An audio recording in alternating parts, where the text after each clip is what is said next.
boxing skills are sublime. No doubt he's pound for pound one of the best on the planet Earth. Crawford is the real deal. Terence, Bud, Crawford can't beat no Canelo Alvarez. I beg to differ.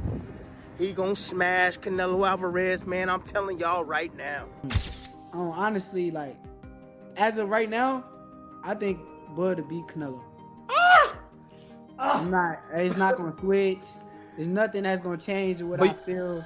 Stephen A. Smith and Max Kellerman identify a key flaw in Canelo Alvarez's style that could cost him dearly against Terence Crawford. They argue that while many rank Canelo among the all-time greats, Crawford stands apart as the true elite of his era. Crawford's precision, movement, and fluid boxing create problems Canelo has never fully solved. According to them, this stylistic gap will lead to Canelo being outclassed and convincingly defeated. Back in the ring with Terence Crawford? Not too soon. Maybe you take a year off and then come back and work your way to the 154, 160 division, and Terence Crawford be there and y'all want to meet again. That's cool. That's cool. But you don't need to be going back in the ring with him this December. I know that much. Stephen A. Smith criticizes Canelo's over-reliance on power shots, noting that he often assumes raw strength is enough to secure victory. Against Crawford, however, that approach falls short. Crawford's game is built on skill, movement, and precision. Smith insists it takes far more than heavy punches to beat a fighter of Crawford's intelligence and adaptability, making Canelo's predictable reliance on power a potential downfall. You got a love for boxing. Yes, Who gonna win the fight, man? That's coming up, the biggest Crawford. fight in boxing. Crawford. Huh? Crawford. I'm not hesitating. Crawford. I'm not even hesitating. Crawford. You gonna stand on that all the way to September 13th? I love Canelo. Crawford will beat Canelo. Crawford will beat Canelo by decision. I can't see anybody knocking out Canelo Alvarez. But I do believe that if you can box and you can move, that you can beat Canelo. You can outpoint him. That's right. When I think about Canelo, one of the things that I don't like about Canelo, despite his greatness, and a neck as wide as Broadway for crying out loud. Right. It's like almost every shot has to be a power shot. It's a power shot, yeah. That's not beating Crawford.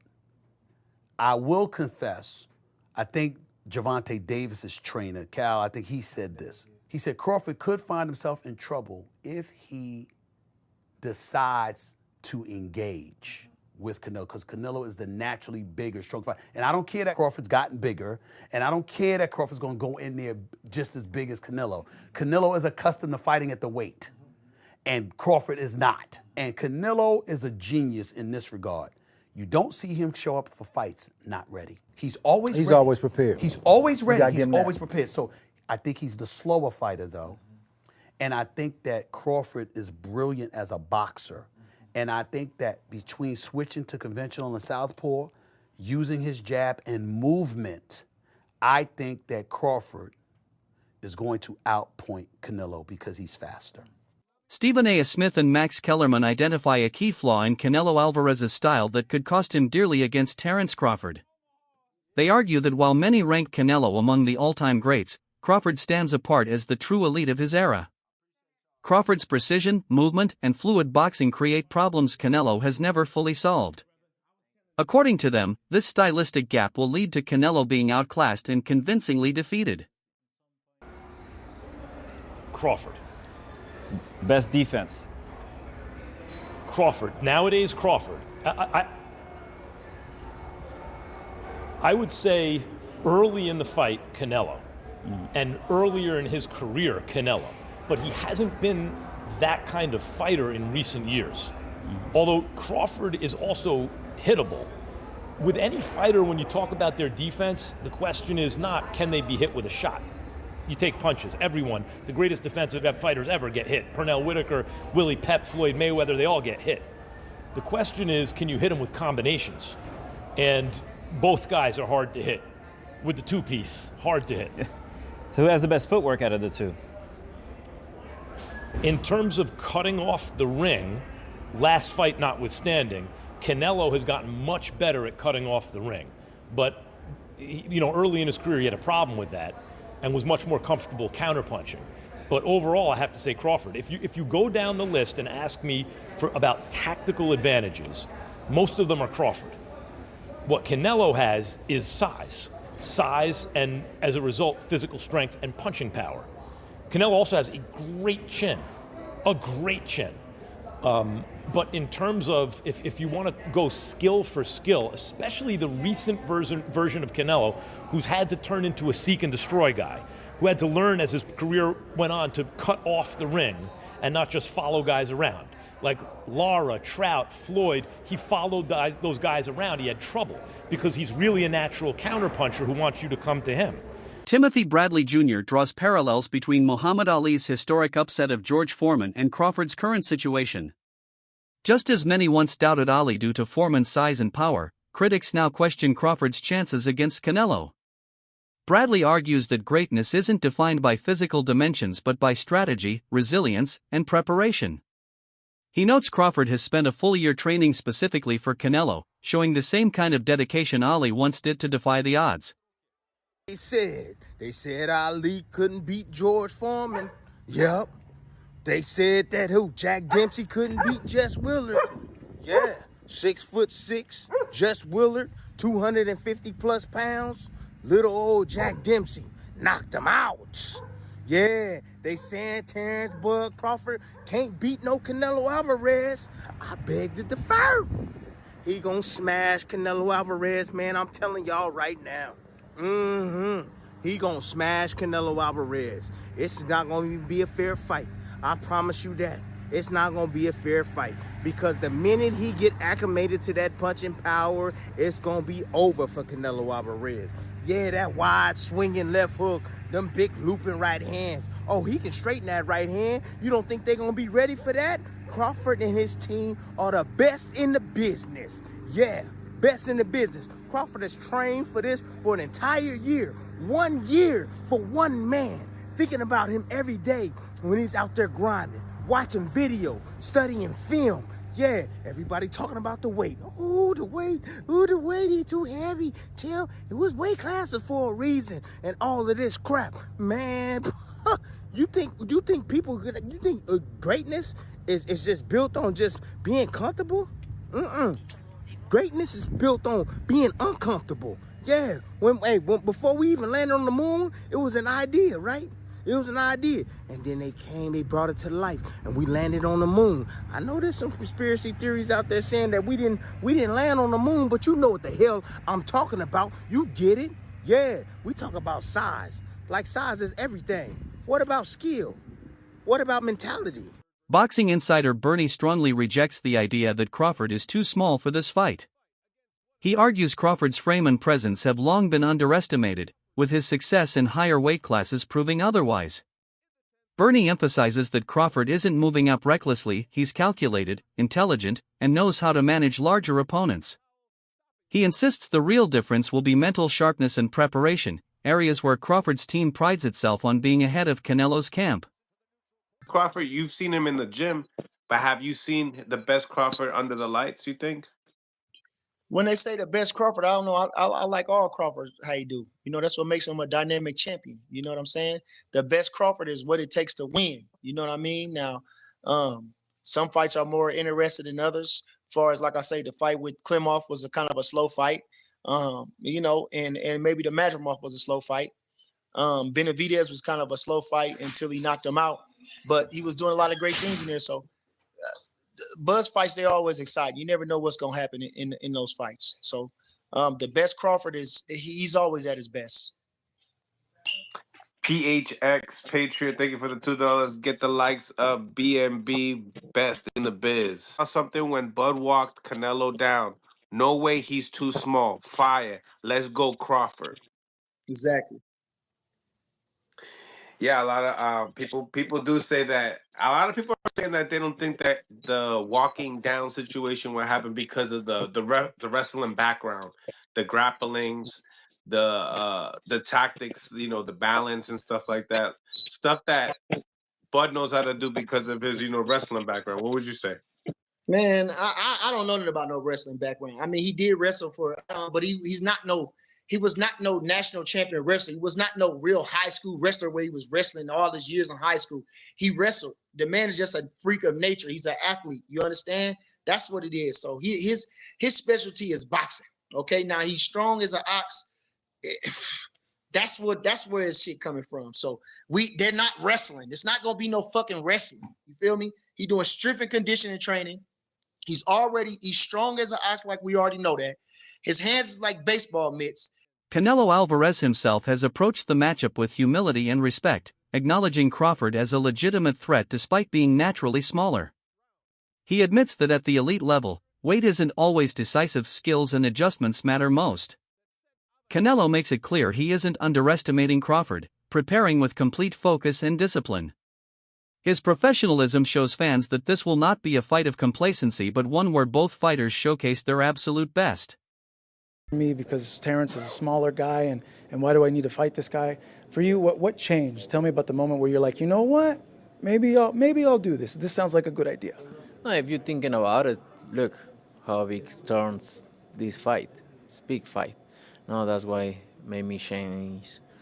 But you know, I've been in his situation before, jumping weight classes, and when you're a good fighter, that doesn't matter. So I'm not gonna focus on that. I'm gonna focus on training very hard because Crawford is a very good fighter. Yeah, tell me about your experience with that, because now it's reverse. He's coming up in weight. What could be dangerous? What aren't we seeing that maybe you see in this fight? No, everything. He's a good fighter. Obviously, I know that, and I need to be careful. I need to be careful in everything. So I see everything. And Shakur Stevenson expresses full confidence in Crawford's chances, citing his first-hand observations from training camps. Stevenson reveals that Crawford has been sparring against fighters equal to or bigger than Canelo and dominating. He points out that while Canelo's chin is legendary, it won't matter if Crawford consistently lands precise, clean punches. At this level, Stevenson argues, avoiding shots is more important than absorbing them. Crawford's accuracy ensures every punch makes an impact, giving him a real path to victory. Honestly, like, as of right now, I think Bud to beat Canelo. It's not going to switch. There's nothing that's going to change what I feel. You've been feeling like that since day one. I think, but now nobody never thought about that fight like that, because when you were saying nobody was thinking about that fight because not even Bud Crawford. Crazy. Everybody thought I was crazy. I still think it's crazy though. For me, I still think it's crazy. But you like you said, I'm not in the gym. I'm not in the gym. Yes, you have to see him, man. The people he spars, everybody that Bud Crawford spars is the same size as Canelo. Like all these guys that he's sparring is bigger guys. He don't even he do spar with people his size sometimes, and sometimes he getting there with me. That's strictly for skill. That's strictly to keep his skills, his hand speed, the IQ level up. But the people that Bud Crawford spars is like big ass dudes, and I'm watching what he can do in the ring and sparring. It's nothing that's gonna change come fight night. And I hear y'all say that the 16s and the 8s is different. I agree, but y'all gotta realize Bud got on 8s too. And the chin also. Like Canelo Alvarez got one of them chins, man. Bud got on 8 ounces too. And you can have all the chin in the world. I don't give a fuck who the fuck you is. If you get punched by the right motherfucker, you gonna feel that shit. But that's the thing. He got punched by the right motherfuckers in Triple G and Kovalev. Okay, and you don't know if Bud gonna crack him with a cleaner shot. Legendary commentator Jim Lampley offers a more cautious perspective. While praising Crawford's brilliance, he warns that natural size and strength carry heavy weight at the elite level. Lampley points to Canelo's experience against bigger fighters and his durability, suggesting the physical gap could be too wide for Crawford to overcome. His view adds balance to the debate, framing the fight as an uphill challenge despite Crawford's technical advantages. The conversations, I'm sure, Jim, will be hearing them abound. What do you think about the fight now that you just witnessed Canelo Alvarez again in the masterclass performance? I love Terence Crawford, and I want him to have what he wants. But off of what I saw tonight and what I saw him Los Angeles last month when Crawford was fighting my dream off, I am more than ever concerned that he's not big enough, and not big enough to be able to move around the ring and muscle Canelo in the way that he would have to ward off those really vicious inside power shots. I might have thought a few months ago that I would give Crawford a logical chance to win the fight. He is the most skilled pound-for-pound fighter in the world, but I just don't think he's big enough and strong enough to take on Canelo Alvarez at 168 pounds. And so far, Crawford is 154-pound fighter who's only been to 154 pounds once and didn't get a knockout. So, I just don't see it at this moment. I think there is a very obvious assignment out there for Canelo Alvarez, and it isn't Terence Crawford at this moment. Crawford's decision to take on Canelo highlights his extraordinary ambition. Few fighters risk their legacies by moving up to face naturally bigger opponents, yet Crawford embraces the danger. His success in previous weight jumps, particularly at 154, showed his adaptability and dominance against larger men. At 168, the challenge is greater, but Crawford believes his timing, movement, and precision will prevent him from being overwhelmed. His stated goal of knocking out Canelo reflects confidence that skill and ring IQ can overcome size. As a southpaw, but basically he can fight in both stances. Bud Crawford is taking his undefeated record, putting it on the line, daring to be great, to try and knock off Saul Canelo Alvarez from his throne and go and try to do something that no man has ever done, and that is to be a 3-division undisputed champion. That's a tall task. We know that Canelo Alvarez has fought fighters way bigger than Bud Crawford. It's actually one of the biggest talking points in this fight is the size. Canelo Alvarez has fought guys like Bivol. He's fought guys like Kovalev. He's fought guys like Billy Joe Saunders. He's fought really big fighters who are established at their weight classes all the way up to light heavyweight. And we know that Bud has come from a smaller weight class, being a champion all the way down at the 135-pound division into 140, 147. But as you can see in the tail of the tape, Bud is actually taller. Bud actually has a bigger reach. And quite frankly, he did most recently fight in the 154-pound division. And I don't think he will struggle to make weight to be at 168 and fight as a super middleweight. The question is, though, is bone structure. Who's going to carry that weight more effectively? We know that Canelo Alvarez has been in the weight longer, and as I mentioned, he's fought bigger guys. Edgar Berlanga praises Crawford's courage but offers practical advice: don't abandon the style that made him great. He cautions Crawford not to adjust his game plan to match Canelo's size, but instead to trust his timing, accuracy, and composure. Berlanga adds that moving up 2 divisions actually levels the playing field more than people assume. Regardless of the outcome, he believes simply taking this fight cements Crawford's greatness, proving his willingness to test himself against one of boxing's most dangerous champions. First of all, he got to go in there and he just got to fight him. You know what I'm saying? He got to go in there. I think Crawford just got to go in there and do what he got to do. You know what I'm saying? He got to just be Crawford, show his IQ, show him why he's a 2-time undisputed, world champion, and go in there with confidence. You know what I'm saying? That's all it is. It's a big weight difference, a big weight jump. That could be a difference in the fight. Because obviously, it's like me jumping up to heavyweight. Obviously, I'm a foot of power. I'm a foot of that size difference, compared to my other fights. So I just think that he got to go in there and just be himself. And I said, if he loses, we'll just all know that, hey, he just jumped up 2 weight classes to be great. You know what I'm saying? It's not. That wraps up today's video. Stay tuned for more coverage.